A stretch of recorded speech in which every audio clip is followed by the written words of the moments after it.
Meron na naman tayong bagong module. To. Oh. Ano na naman ba yan? Ha? Bagong module. Ito ay tinatawag na NRF24L01+LNA+PA. Ano naman yun? Ha? Ito ay RF module. Siya ay radio module. Radio signal. Hindi siya Bluetooth, hindi siya Wi-Fi. Radio signal. Kaya mapapansin mo dito, meron niyang antena. Oo. Yan ang antena niya. Kaya siya ay radio frequency module. Nilalagay dyan. Malayo na ang kanyang range. Oh. Ikot. Pwede mong i-orient ng iba. Oh. Ng antena. At meron siyang mga pin-out. 8 ang pin-out niya. You know, pin niya. 8. Ano naman ang ano yan? Saan gagamitin yan? Aba, gagawa tayo ng project. 2 yan. Isa pa. Radio frequency RF module. Lagay ang antena. Ikot. Ikot lang. Uy, sobrahan na. Oh. 2 RF module. Ano ang gagawin mo dyan? Aba, gagawa tayo ng wireless communication. Isang transmitter at isang receiver. Oh, yun ang gagawin natin using this module. At para gumana ang ating transmitter, kailangan installan natin ng driver. Sa ito, yung icing yan yung tinatawag na NRF24L01+LNA low noise amplifier plus PA power amplifier. O kaya malakas yung kanyang sagap ng signal o yung transmitter niya, transmitting of signal. O, para ma-install ng board driver ito, aba, gagamitan natin ang Arduino. O, itong gagamitin natin. Diba? Mag-i-install tayo ng board driver. SMS sa Arduino library. Installan natin. At bago installan yan, meron pa ritong isa pang gadget. Ito yung kanyang adapter. Oh. Lalagay mo siya dyan. Ginawa ko lang yung kanyang board para maging 8 pins. Pwede siyang breadboard friendly. Lalagay mo lang dyan. Oh. Maganda na ang kanyang pwesto. Ito, 2 yan. Yung pins na yan, tsaka yung power niya, naging soldered na siya, adapter. Kasi itong Ang power ng ating RF module ay 3.3 volts. Ngayon, meron tayong adapter dito. Ito adapter. Na ginawa ko yung kanyang board. Ito, binili ko yung isa. Yung 5 volts from Arduino, ko-convert niya sa 3.3 volts. Kaya meron siyang adapter.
Ito na ang ating project.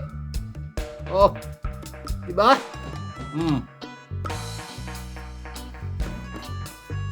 Ayan. Ano nang nangyari dyan? Ha? O ito. Tapos na tayong mag-upload ng driver ng ating radio frequency module. Ay, ano naman ang mangyayari kung tapos na? Ha? Aba, gagawin natin siyang transmitter. Ito yung kanyang controller, oh. Potentiometer. Radio module. Then microcontroller. Ay, anong gagawin mo dyan? Mag-upload tayo ng transmitter code. Diba? Oh.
pang module.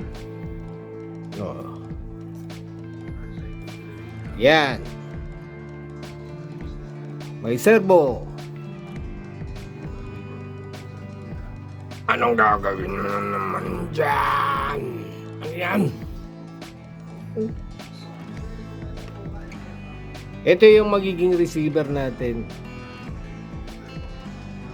Oh, receiver.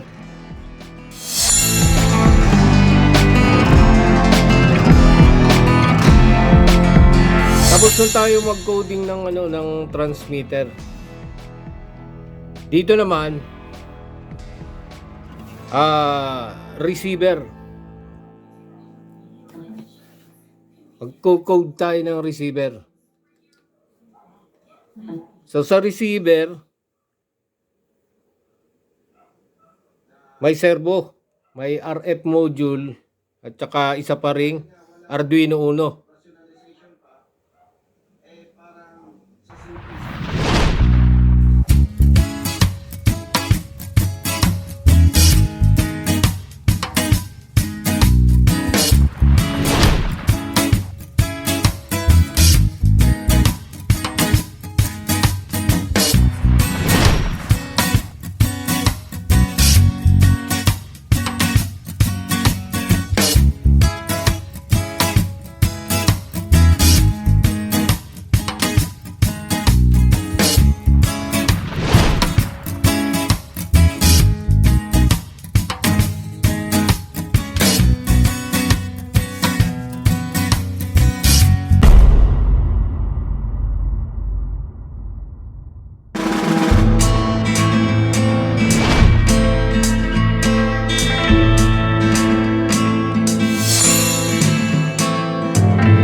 We have now this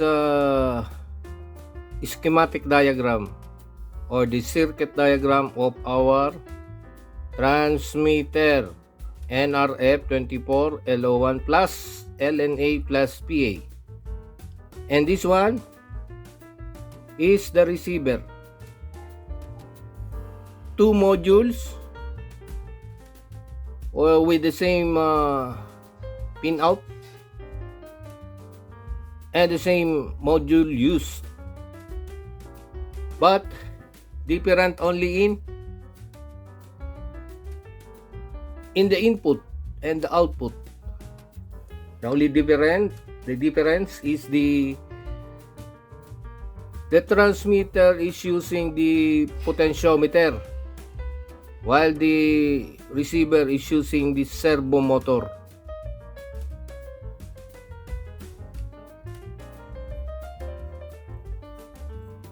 Considering this NRF module, we are using the NRF module together with the adapter or adapter. What is the use of the adapter to the circuit of the transmitter? It converts the 5 volts, which is connected to the Arduino, into a 3.3 volts. Now it is going to supply, that serve as a supply to the NRF24L01. The supply of NRF24 is 3.3 volts. That's why we need an adapter or a converter. It converts the 5 volts from Arduino to 3.3 volts for the supply of the NRF24. This is the pin out of NRF24L01. Okay? If we're going to see the actual module,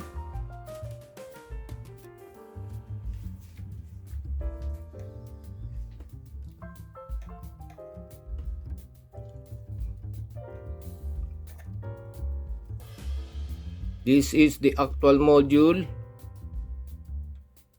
and it looks like this, or 8 pins. For the 8 pins, we have the IC for the NRF24, and then power amplifier. Radio frequency amplifier IC is located here. That's why we have a long range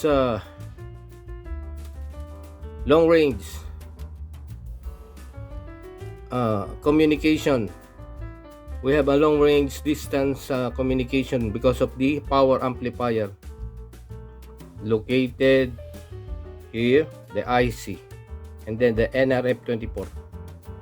This is the orientation of the module, not this one but this side. And then we have the ground for the left side. Chip enable, serial clock, master in, serial out.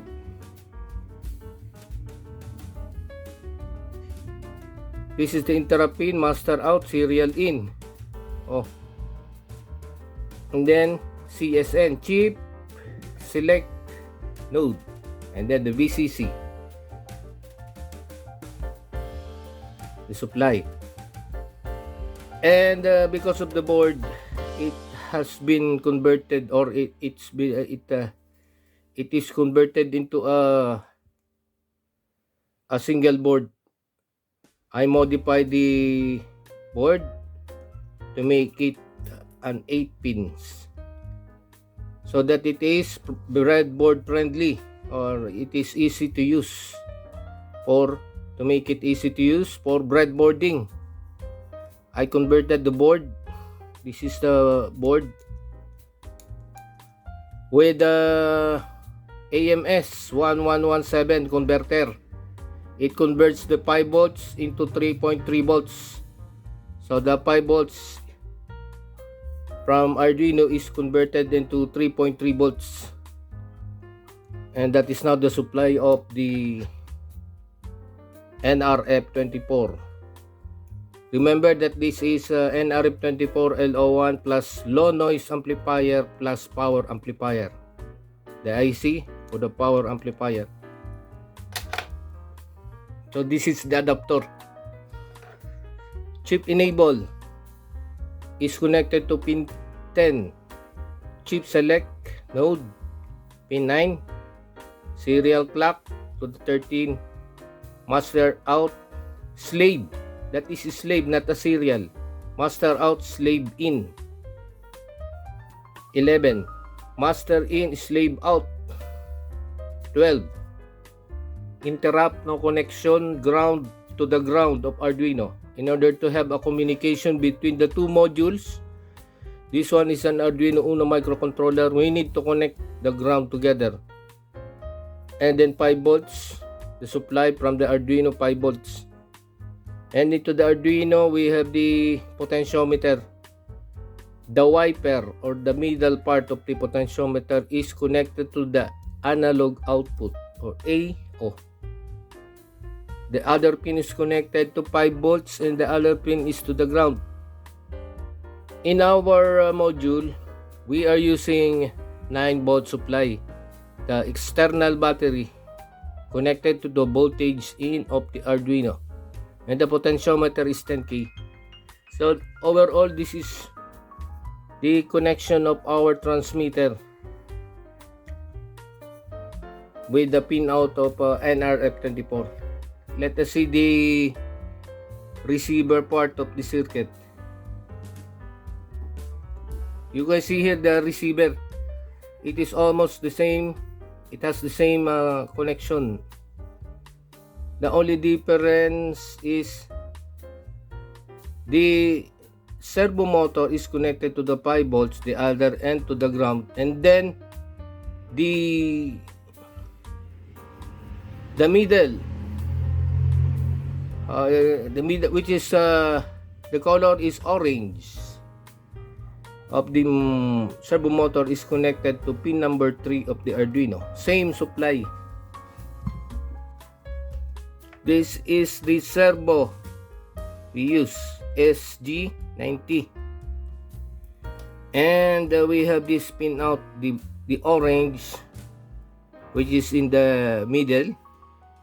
That is the triggering or the, we consider that as a triggering pin. And then the red, VCC or 5 volts, and then the brown, grounded.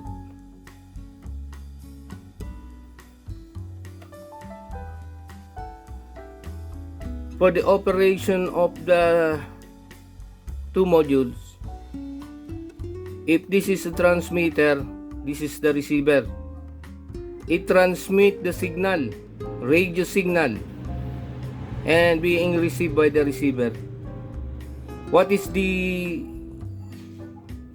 carrier frequency of this module or the band? It is around 2.4 gigahertz ISM band. That is the frequency allocation for this two module, 2.4 gigahertz ISM band. It means in this frequency, it is the frequency allocation of the two modules.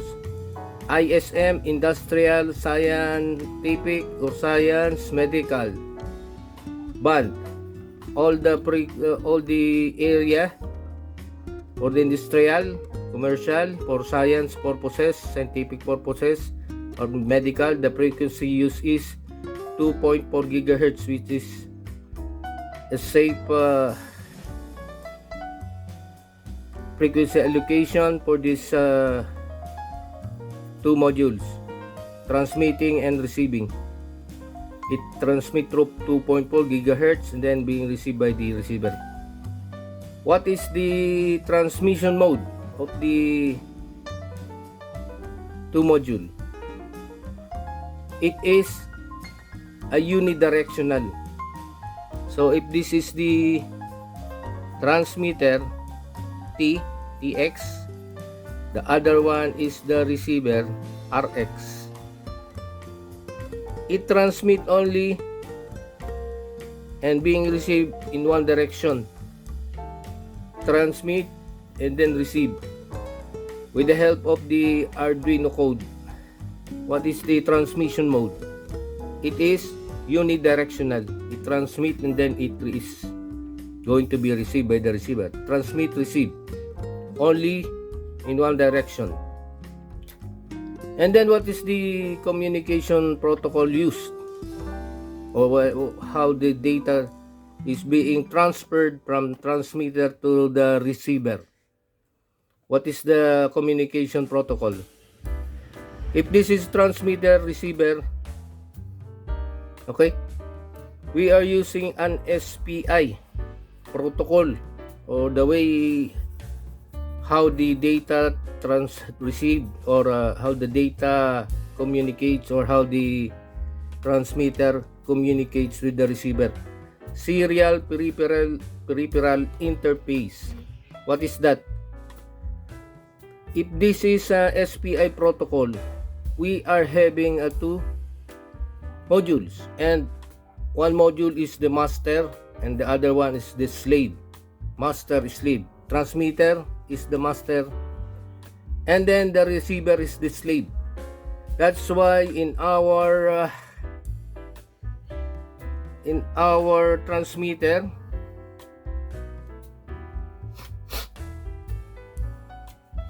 considering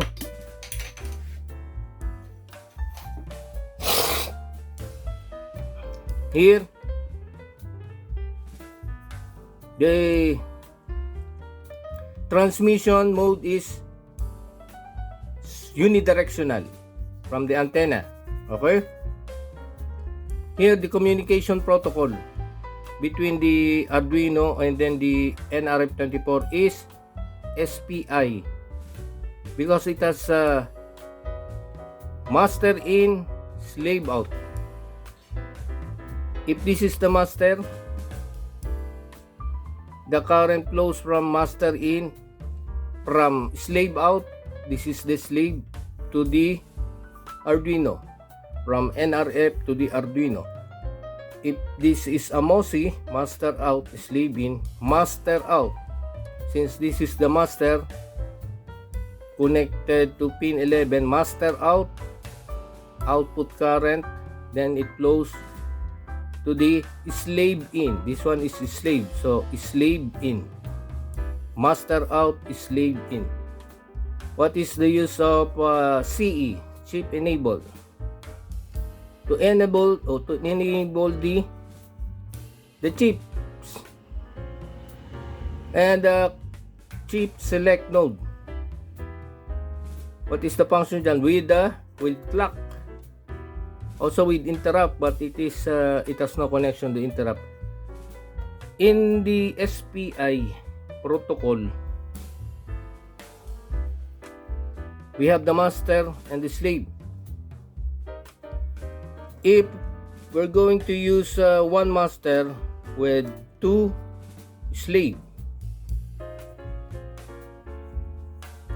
for this example, if we have two slave, if we have two NRF and only one master, two slave, in SPI, the slave is connected in parallel. While with the use of CSN, chip select node, this master can able to select the chips or the allocated or the designated address. So it is easy to transmit the data to the selected slave. For example, if the address is here, it will transmit the data to the slave and not to this one, because it has a chip select node. Since the two slaves are connected in parallel, but this one, the data will automatically transmitted to the slaves because of this chip select node, CSN. And with the use of this master out, slave in. Remember, or we know that the logic level, what is the logic level? What is the communication level of the Arduino and the NRF24. It is 5 volts. Remember that the output of the Arduino is 5 volts. So it has a output level of, or input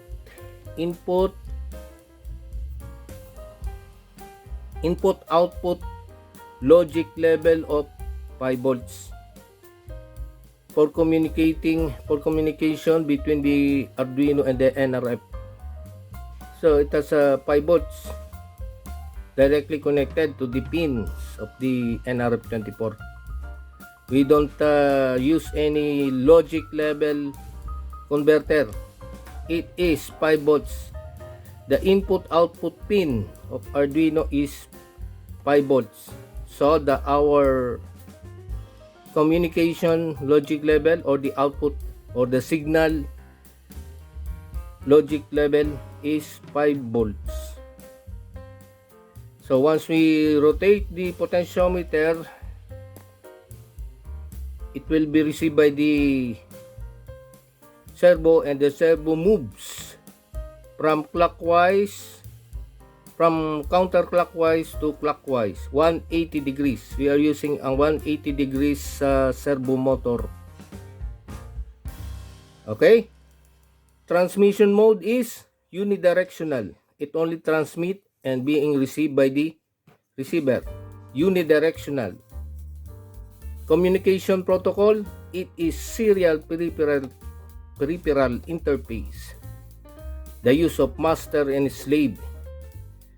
And then with the use of CSN, it helps to locate the designated or the target slave with the use of CSN, chip select node. And master out slave in is used for this communication protocol, so that the data transfer is much better, or a faster data transfer. And with the use of clock, and also with the use of the clock, serial clock connected to pin number 13. And that's our transmitter and receiver.